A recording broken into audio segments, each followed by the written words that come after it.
Power begins from within. If you're aware of who you are, if you're aware of what you're good at, what you're not good at, if you're able to see how emotions kind of govern your life, if you can learn what your weaknesses are and how to control them, you can't ever get complete control, but awareness is almost enough. Slowly through this process of knowing who you are and understanding other people and how they operate so you don't make stupid mistakes in life, you can increase that little tiny margin more and more and more, and you will be a person of power. Law number 1 in the 48 Laws of Power is called never outshine the master. And almost every single person in the world has violated that law, myself included.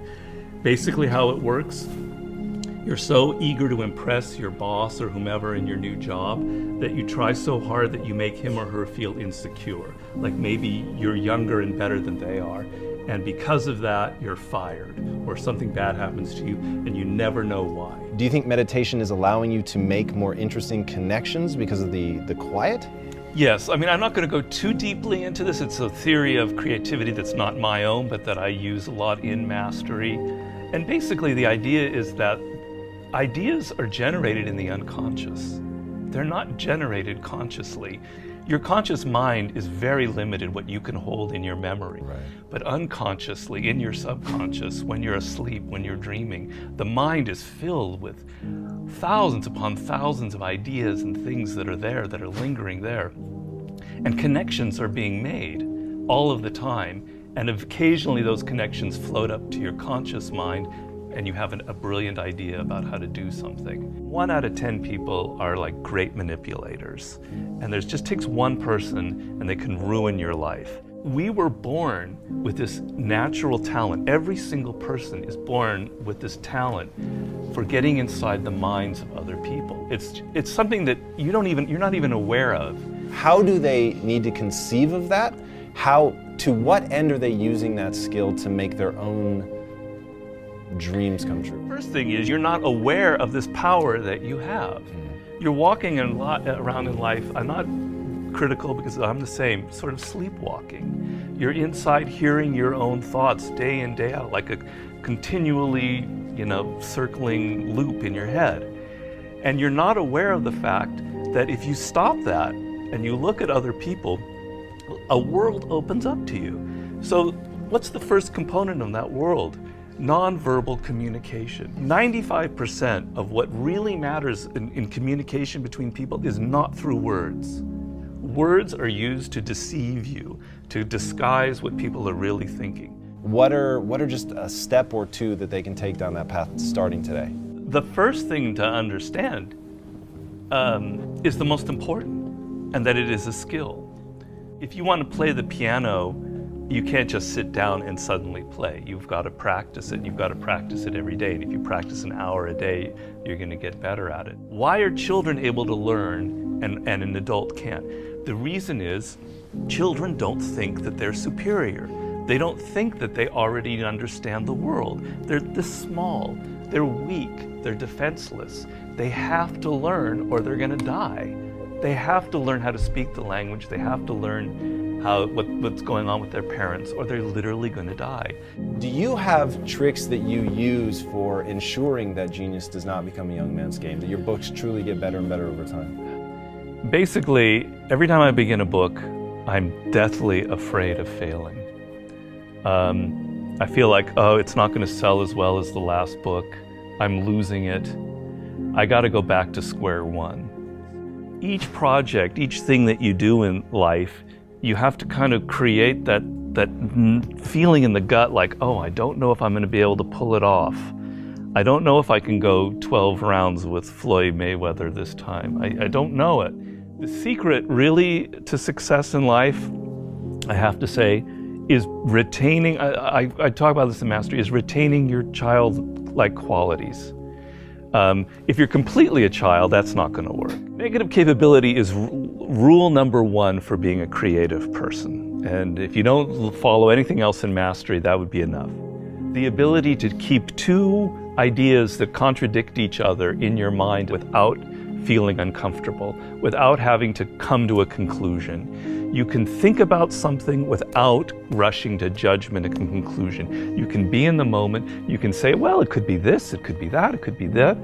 And you don't have to decide whether it's A, B, or C. You're open to adopting 3 or 4 different viewpoints. If you love music, don't quit your job and play guitar. Like, you're gonna have a hard time feeding your family. But you have advice for them. What is that advice? Yeah, but people say, live your passion. So these are cliches, and nobody changes their life based on a cliche. You've got to do hard work, and to do hard work, you have to have a roadmap. Somebody has to show you step to get there. Working for yourself, starting your own company, doing what you love should be everybody's goal. The process begins by first knowing what you really love. And believe me, I do a lot of consulting. A lot of people have no self-awareness. They don't even really know what it is that they were meant to do in life. They loved music when they were a kid, but then they got into law or whatever because of their parents, and then they don't know who they are anymore. Well, do I really like music?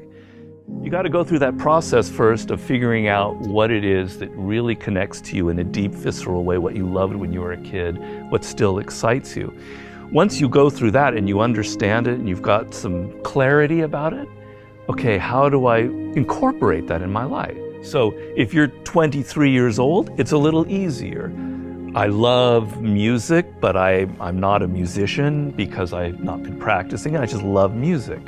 But I have a real good sense of business. I've been studying business and I have an MBA, etc.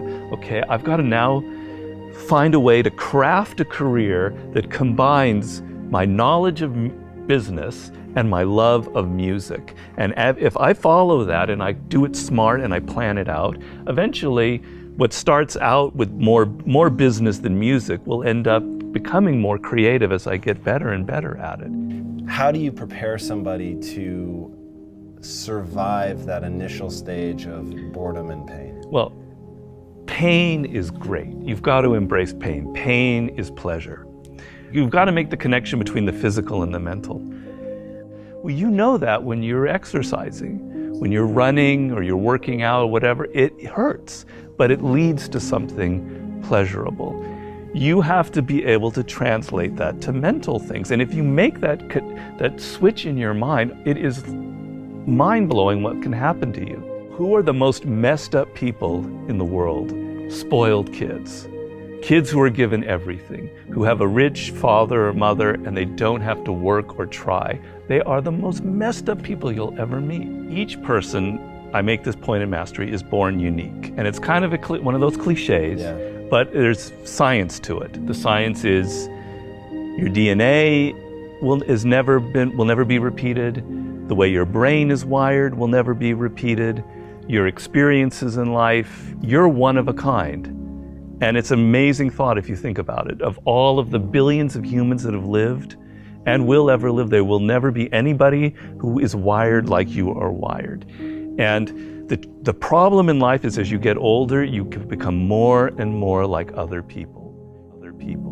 You spend a lot of your time thinking about what other people like, and you're not aware of what you like. You go into careers because you listen to other people. If you look at all of the brilliant people who've succeeded in life, if you look at a Steve Jobs, you look at an Elon Musk, etc., there's nobody else out there like them. You're never going to be able to pinpoint one other person like them. They are completely unique, and those are the people that end up having power in the world. So if you're going to be able to create that website, that blog, that whatever it is, that startup that is different, that has its own niche and reflects you, something good will happen from it. Control people's perceptions of reality and you control them. It's a great military strategy. Comes from the great Colonel Boyd, who invented what's known as the OODA loop.